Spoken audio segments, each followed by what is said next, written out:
Mexico के इंतहाई secure jail में चक्कर लगाता हुआ ये शख्स कोई आम आदमी नहीं बल्कि दुनिया का सबसे बड़ा और सबसे खतरनाक ड्रग स्मगलर एल चैपो है। इसके सेल में खास सीसीटीवी कैमरास लगाए गए हैं जिनकी मदद से 24 घंटे इस पर नजर रखी जाती है। इसके सेल में ना कोई रोशनदान है और ना ही कोई खिड़की, सिर्फ कोने में एक शावर एरिया बना हुआ है। मजे की बात यह है कि इतनी सिक्योरिटी और नजर रखने के बावजूद भी एल चैपो चलते चलते शावर एरिया की तरफ जाता है और फिर दोबारा सिक्योरिटी स्टाफ को नजर नहीं आता। आधे घंटे के बाद जब उनको शक हुआ तो वो सेल के अंदर गए, लेकिन दुनिया का सबसे बड़ा ड्रग स्मगलर भाग चुका था। आखिर वो कहां से और कैसे भागा, आइए एल चैपो की जिंदगी और उसकी स्केप पर नजर डालते हैं। तो टीवी की वीडियोस में एक बार फिर से खुशामदीद। 1957 में मेक्सिको के एक छोटे से टाउन बादिरा गौतो में पैदा होने वाले एल चैपो का असल नाम ऑकीन गुजमैन है, लेकिन बाद में उसने खुद को एल चैपो का नाम दे दिया। उसकी ड्रग ट्रेडिंग की आदत उसको विरासत में मिली थी। उसका बाप, जो खुद भी एक छोटा मोटा ड्रग डीलर था, उसने छोटी एज में ही एल चैपो को घर से निकाल दिया था। एल चैपो के पास गुजारा करने के लिए कोई रोजगार नहीं था और ढूंढने पर भी जब उसे कुछ नहीं मिला तो उसने भी ड्रग्स बेचना शुरू कर दी। सिर्फ 15 साल की एज में ही उसने खुद ड्रग्स उगाना शुरू कर दी। वो अपने लिए कोई सुनसान एरिया चूज करता और वहाँ पर मैरोवाना उगाने लगता। आहिस्ता आहिस्ता उसकी ड्रग ट्रेडिंग इतनी बढ़ने लगी कि मेक्सिको के बड़े ड्रग डीलर उसको अपने गैंग में लेना चाहते थे। 1970s की दिहाई में उसने एल गुएरो पल्मा नामी एक ड्रग ट्रेडिंग गैंग को ज्वाइन कर लिया। इस गैंग में वो ड्रग की स्मगलिंग की निगरानी किया करता था और वो अपने काम में इतना सख्त था कि जब भी कोई डिलीवरी लेट होती या जरा से भी गलती होती तो वो डीलर को मार देता था। 1980s में उसने उस वक्त के सबसे मशहूर ड्रग डीलर एल पटीना गैडो के गैंग को ज्वाइन कर लिया। ये गैंग मेक्सिको में ड्रग ट्रेडिंग का सबसे बड़ा गैंग था। एल चैपो को इस गैंग में भी लॉजिस्टिक और ड्रग शिपमेंट की जिम्मेदारी दी गई। उसका काम कोलंबिया से मेक्सिको आने वाली ड्रग्स पर नजर रखना था, लेकिन 1989 में गैंग का लीडर टियागो एजेंसीज के हाथों पकड़ा गया और गैंग टूट गया। मौके का फायदा उठाते हुए एल चैपो ने अपना खुद का गैंग बनाया जिसे उसने सिनोलोआ कार्टेल का नाम दिया। अब अमेरिका में दो रास्तों से ड्रग पहुंचाई जाती थी। ज्यादातर ड्रग्स कैरेबियन की तरफ से आती थी और दूसरा रास्ता था मैक्सिकन बॉर्डर्स का। अमेरिकन एजेंसी ने अपना सारा फोकस कैरेबियन की तरफ रखा हुआ था और बहुत से ड्रग डीलर्स और गैंग्स पकड़े जा चुके थे। एल चैपो ने इसका फायदा उठाया और डिफरेंट चैनल्स को इस्तेमाल करते हुए यूएसए में ड्रग्स पहुंचाने लगा। वो बहुत सारी ड्रग्स उगाता था जिसमें मेथाम्फेटामिन, हेरोइन, एक्सटेसी, कोकेन और मैरोवाना उसको ज्यादा प्रॉफिट देती थी। इसीलिए वो इन्हीं ड्रग्स पर ज़्यादा फोकस करता, लेकिन ड्रग्स को यूएसए में पहुंचाना इतना आसान नहीं था और इसके लिए वो बहुत ही चालाकी का मुजाहिरा करते हुए ये काम करता था।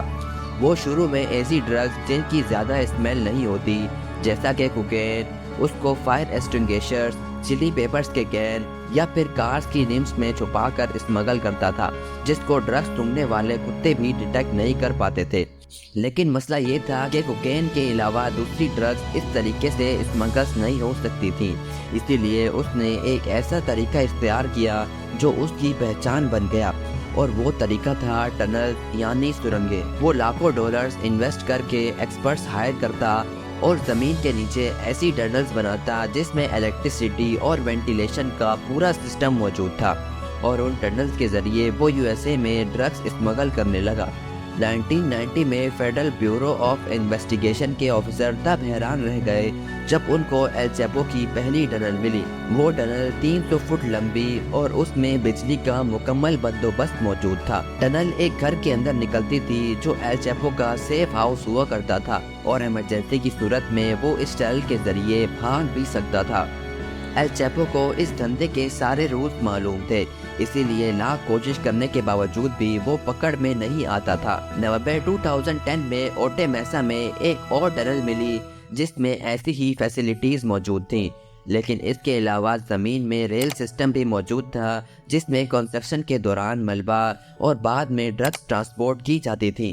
2012 میں ٹیجوانا، 2013 میں پھر سے اوٹے میسا میں اور بھی ٹنلز ملی۔ اس کی کمال مہارت کو دیکھتے ہوئے ایل چیپو اور اس کے گینگ کو کنگ آف ٹنل کہا جانے لگا۔ وہ اپنی ٹنلز اس قدر گہری بناتا تھا کہ گراؤنڈ پینیٹریٹنگ ریڈار مشین بھی اس کو ڈیٹیکٹ نہیں کر پاتی تھی، اور ٹنلز کی انٹرنس کو وہ چالاکی سے چھپایا کرتا تھا، جیسا کہ باتھ روم ٹب یا پھر ٹوائلٹ کے نیچے۔ ٹنلز بنانے سے پہلے وہ جگہ کو بہت دھیان سے چوز کرتا تھا۔ اس نے زیادہ تر smuggling U S Mexico border پہ موجود کیلیفورنیا کے شہر اوٹی میسا سے کرنے کا ارادہ بنایا۔ اس نے اوٹے میسا کو 3 وجوہات کی بنا پر چوز کیا تھا۔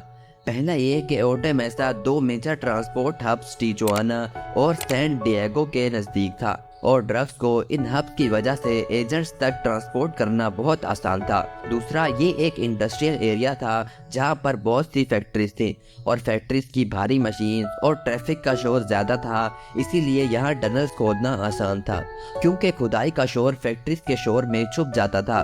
اور تیسرا ریزن ہے یہاں کی مٹی، کیونکہ اس شہر کی ایک طرف سمندر ہے جو یہاں کی مٹی کو بہت نرم رکھتا ہے، اسی لیے یہاں پر کھدائی کرنا بہت آسان تھا، جبکہ دوسری طرف پہاڑ ہیں جو نرم زمین کو بھی مضبوطی دیتے ہیں، اور اس کی وجہ سے ٹنلز کولیپس نہیں کرتی تھیں۔ یعنی ہر لحاظ سے یہ شہر ایل چیپو کی ٹنلز کے لیے بہت آئیڈیل تھا۔ 9 جون 1993 کو میکسیکن اتھارٹیز نے فائنلی ایل چیپو کو پکڑ لیا اور اسے 20 سال قید کی سزا سنا کر جیل میں ڈال دیا گیا، لیکن یہ جیل بھی اس کے لیے اس کا آفس بنا رہا۔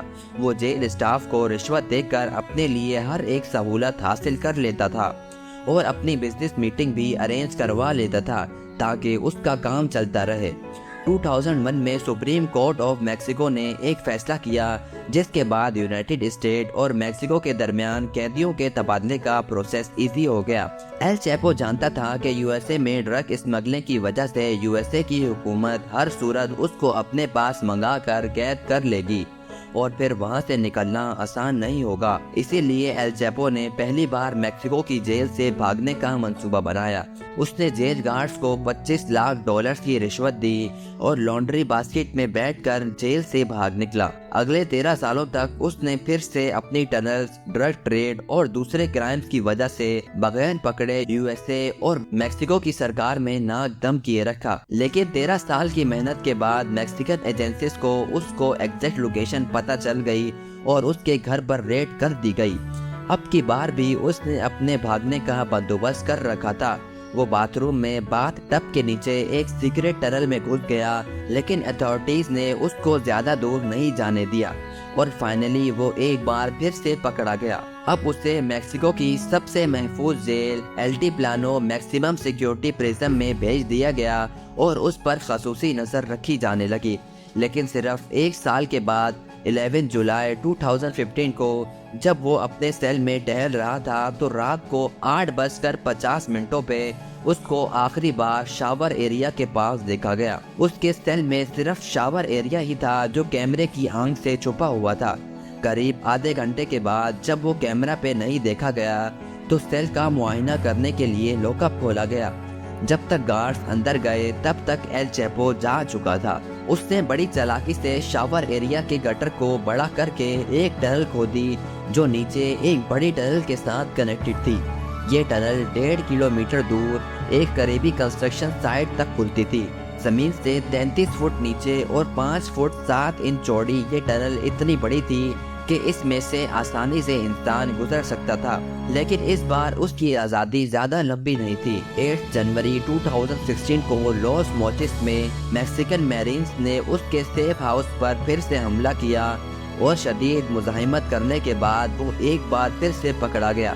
اس بار امریکن سرکار زیادہ رسک نہیں لینا چاہتی تھی، اسی لیے 2017 میں ایل چیپو کو میکسیکن سرکار نے یو ایس اے کے حوالے کر دیا گیا، جہاں وہ سپر میکس پریزن کولاراڈو میں اپنی عمر قید کی سزا کاٹ رہا ہے۔ لیکن حقیقت یہ ہے کہ جتنی بھی سیکیورٹی ہو، امریکن سرکار کو یہ ڈر ہی رہتا ہے کہ کہیں ایل چیپو دوبارہ سے نہ بھاگ جائے۔ امید ہے ترک ٹی وی کی یہ ویڈیو بھی آپ لوگ بھرپور لائک اور شیئر کریں گے۔ آپ لوگوں کے پیار بھرے کومنٹس کا بے حد شکریہ۔ ملتے ہیں اگلی شاندار ویڈیو میں۔